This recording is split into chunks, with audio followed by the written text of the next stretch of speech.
C'est un jeune homme qui est sous un joug spirituel. Un joug, c'est un instrument qui sert à immobiliser les animaux ou à les orienter. Sauf qu'il y a des jougs physiques, mais il y a aussi des jougs spirituels. L'état des jougs se confirme lorsqu'il appelle au secours et dit qu'il n'arrive pas à se séparer de cette pratique. En réalité, sur le plan biblique, l'œil, c'est la porte de l'âme. Donc ces problèmes ont commencé lorsqu'il s'est mis à regarder intensément les films pornographiques. Et directement, c'est une porte d'entrée pour une possession démoniaque. Une fois qu'il était infesté, il fallait qu'il aille satisfaire son désir. Mais le fait est que lorsqu'il pratique l'acte, immédiatement, l'oppression va se développer. Parce que au plan biblique, il faut savoir que l'acte sexuel n'est pas neutre. La plupart des femmes prostituées ou des hommes prostitués sont des personnes possédées, pas de mauvais esprit. La Bible dit quand vous allez avec la prostituée, vous êtes une seule chair avec elle. Donc au travers de ces contacts, il est évident qu'il a subi d'autres infestations de mauvais esprits. Donc lorsque ceux-ci parviennent à résider dans son corps, sa volonté est capturée, il n'est plus libre. Ses pensées sont capturées, il n'est plus libre. Ses émotions sont dominées. Les gens ne réalisent pas que, à côté du monde physique dans lequel nous vivons, il y a un monde spirituel qui, lui, a précédé le monde physique. Et que certaines choses sont déterminées à partir du monde spirituel. S'il va chez un psychologue, il sera suivi, mais sans que ses esprits ne sortent de son corps. Il pourra être aidé, mais ce ne sera pas une solution. De toute façon, on n'en est pas encore solution. Mais moi, je pense que j'ai vu les premiers symptômes, lorsque j'écoute son histoire sur le plan purement biblique, c'est un jeune homme qui est sous un joug. Généralement, on parle d'addiction, mais c'est un homme qui n'est pas libre. Sur le plan biblique, une personne qui se masturbe est une personne souillée. La souillure, c'est tout ce qui sépare l'homme de Dieu. Lorsque vous permettez à des entités de vous investir, vous perdez votre étoile. Ce que les gens ne savent pas, c'est que dans le domaine de la sorcellerie, les fluides, que ce soit le sperme ou les fluides d'une femme, c'est du carburant. C'est du carburant. Vous verrez que dans les loges et les sociétés exotériques, il y a un côté sexuel mystique extrêmement développé. Quand vous vous masturbez, vous éjaculez, mais le fluide qui est relâché est pris par des entités spirituelles du monde des ténèbres, que ce soit des démons ou des sorciers. Je parle de carburant dans les opérations de la sorcellerie. Je prends un exemple. Pour venir ici, j'ai utilisé mon véhicule dans lequel il y avait le carburant.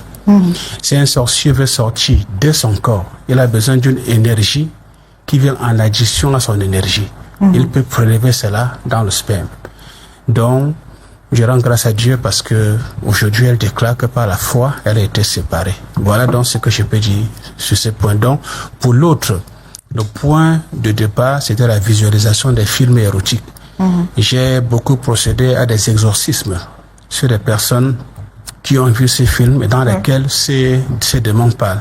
Son point de départ, c'était la dépression suite à l'éclatement de son mariage. Donc, en démonologie, nous avons la dépression et le 4e stade de l'oppression par de mauvais esprits.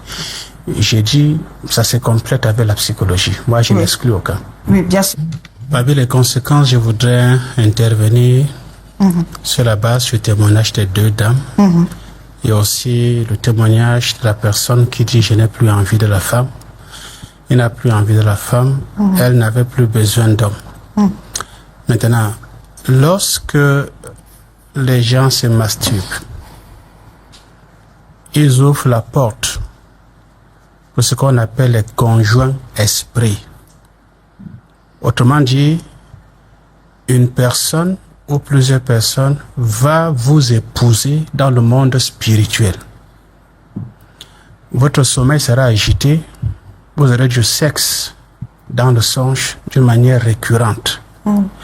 Dans ces conjoints esprits, sa première cible, ce sera vos sentiments et vos émotions. Directement, vous n'avez plus d'émotions, vous n'avez plus de sentiments vis-à-vis du sexe opposé. Même si vous êtes marié officiellement, quand votre conjoint va vous toucher, ce sera comme la glace qui est sortie du frigo. Donc c'est une oppression. Encore si c'est un gaffeur, vous allez vous dire, ah ben celui-là, il pense que... C'est une oppression démoniaque dont le premier impact, c'est la capture, la transformation des émotions. La personne devient insensible. J'ai reçu un couple.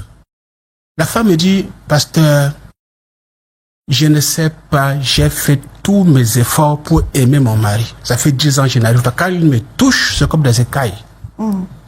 Mais c'est pendant la délivrance que ces esprits ont dit, nous l'avons épousée parce qu'elle s'est masturbée. Et lorsqu'elle a été délivrée, elle est redevenue une femme normale. Donc il y a un monde spirituel qui cohabite avec le monde physique et qui impacte. Donc la première conséquence, c'est la destruction de toute autre relation. Deuxième conséquence, ce qu'on appelle addiction. Addiction quoi? C'est une possession démoniaque. C'est une possession démoniaque. Vous n'êtes plus libre. Bon, maintenant, autre conséquence, c'est la destruction de la destinée. Vous n'êtes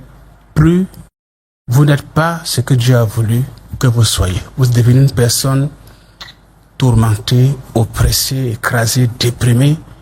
En fait, c'est une tour, c'est une prison. Mais comme c'est quelque chose qui touche au sexe et qui est tabou, la plupart ne s'ouvrent pas. Je suis même émerveillé de voir ces deux femmes venir s'exprimer sur un plateau. Donc, elles disent tout haut ce que certaines font tout bas. Exactement. Donc voilà quelques conséquences qui me viennent à l'esprit. Maintenant, pour s'en sortir, pour revenir à votre question, il y a quelque chose que les gens ignorent. C'est-à-dire c'est la puissance de la parole. Lorsqu'on l'accueille dans notre cœur, lorsque vous l'accueillez, elle vous délivre de manière instantanée. C'est comme un enfant qui est sévré. Quand l'enfant est sévré, il n'a plus besoin du lait de sa mère. Vous donnez le lait, lui, il ne prend pas le lait. Donc, c'est la parole de Dieu en nous. Je donne Jean chapitre 8, verset 32. Vous connaîtrez la vérité vous affranchira. C'est la parole en nous qui nous affranchit.